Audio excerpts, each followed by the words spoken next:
Hi, it's Zara Altair, and welcome to Mystery Monday, where we talk about writing mysteries. And today I'm going to talk about your story idea and how to use it to get going with your novel. So, do you have a lot of ideas, when you get that idea for your story and you start thinking about, snippets of dialogue, and maybe you do a little research, and you start making notes about your characters. But be sure to write those things down, because writers, just like everybody else, your memory can be fallible. So um, write your ideas down and start organizing them in notebooks or binders, or software. You can use Google Drive and Docs to collect your research. However you do that, but don't just think about it. Get it down somewhere, because eventually you're going to put that all together to start writing your story. So I wanted to talk a little bit about kind of capturing your story idea today, and how that is a great beginning and a touchstone as you write your novel. So you want to get organized, and then the easiest place to start is what I call the one sentence story idea. Some people call it the one premise sentence. Some people call it a log line, kind of borrowed from the film industry. But I call it the one sentence story because it is one sentence. It's about 25 to 30 words. It's very short, doesn't have to be long, and it has three essential components.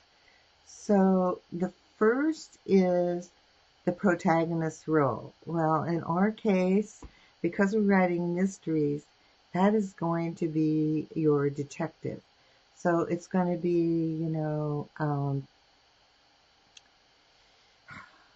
say it's a cozy mystery, and it's um, a bakery owner discovers a body in her kitchen, or whatever it is. It's like the role. Don't name your character yet.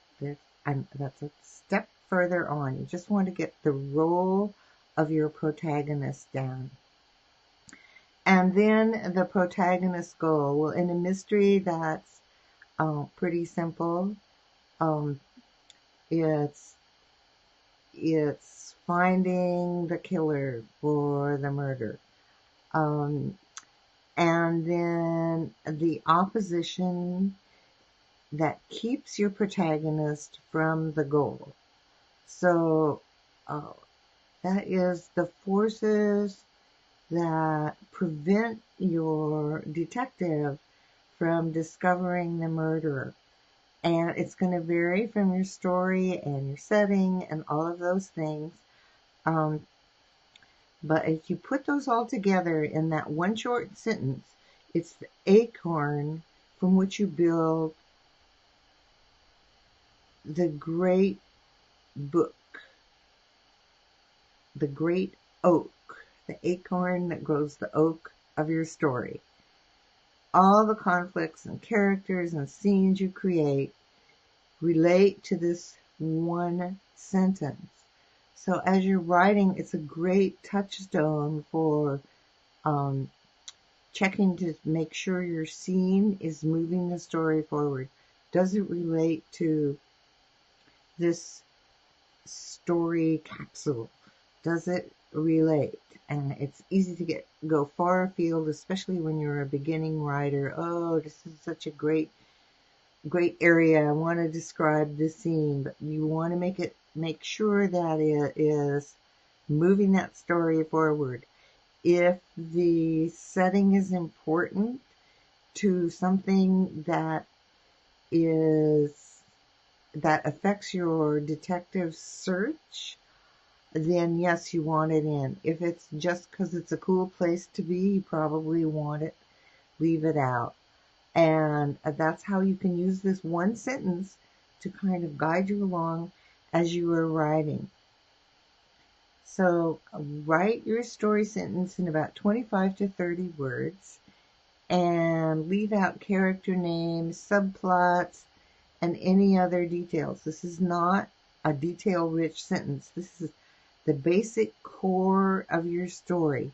The protagonist, what your protagonist's objective is, and what's keeping him or her from reaching their goal. Okay, so here's an example. I know we talked about Gorky Park before by Martin Cruz Smith, so we'll just keep going with that. A Moscow homicide detective role investigates a bizarre triple murder objective and runs afoul of the KGB and the FBI, the obstacles. So I'll just read it through. A Moscow homicide detective investigates a bizarre triple murder and runs afoul of the KGB and the FBI. And that's as simple as it needs to be. If you can get that core of your story, you're well on your way to having that seed from which you develop your novel. And once you formulate that base sentence, everything in your story stems from that and relates to your story. And so write it down. Don't just go, okay, I got the sentence. Write it down, because you may think you know your story and have no need to write that base sentence. But if you are able to write this sentence in less than a minute, if you have that idea there, write it down. And it's just like setting goals. When you write the goal down, you're more likely to achieve it. And it's the same kind of starting point. This story seed sentence is the same starting point. And next week I'll talk about building from that core sentence. But take some time now to write your core sentence. And if you're in the middle of writing your novel and you haven't written that core sentence, do it now, because it's your touchstone. Okay, I've got my protagonist, I've got his goal, and I have the obstacles that are keeping my detective from reaching their goal. It's pretty simple. Anyway, you can do that and get that seed, get it planted. All right. Okay. A couple of questions. Let's see. Oh, you talked about secrets and lies for characters a while back. Could you explain the difference? I'm thinking that you mean the difference between secrets and lies. That's really a great question, because it has a lot to do with how all the supporting characters in your story relate to your detective and your detective's quest for solving the mystery. So, everyone has secrets, including your supportive characters, and they can be big or small. And the larger the secret, the more suspicious the character becomes if the secret is revealed. So, if somebody's keeping back something, they become suspicious if somehow your detective discovers what their secret is. So it could be anything. It could be they started gambling and they vowed to their spouse that they would never gamble again. It could be that they had a relationship with the person that was murdered and they want to keep that secret. That's the secret. Now, the lie is actually what that character tells the detective and the other people in the story, how they protect their secret. Their lie is their protective device for covering up their secret?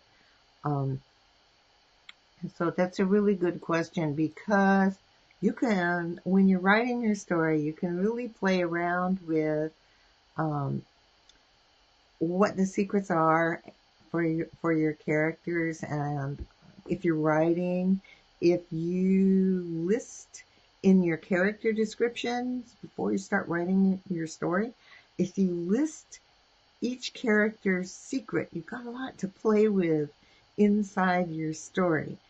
And then if you list the lies that they tell to keep that secret hidden, you have more great ways and more obstacles for your detective to keep the reader guessing in your story. And it's like, whoa, what a surprise. We didn't know that. And raise suspicion about your supporting characters in this story. So uncovering a secret, I can't talk. Uncovering the secrets is a big part of where the detective goes after the midpoint of the story. He or she is really on the trail, and he starts discovering, that the characters have been lying, and sometimes that sends him on a false trail, and sometimes that's just what she needs to take the next step. Okay, I hope that helps you understand the difference between the secrets, which are the things they've done, and the lies they actually tell to cover up their secret. Okay, next question. Oh, this is a good one. I don't get it about the book at the beginning. I know to avoid long descriptions, but what do I do in the first page? I just can't get the story started.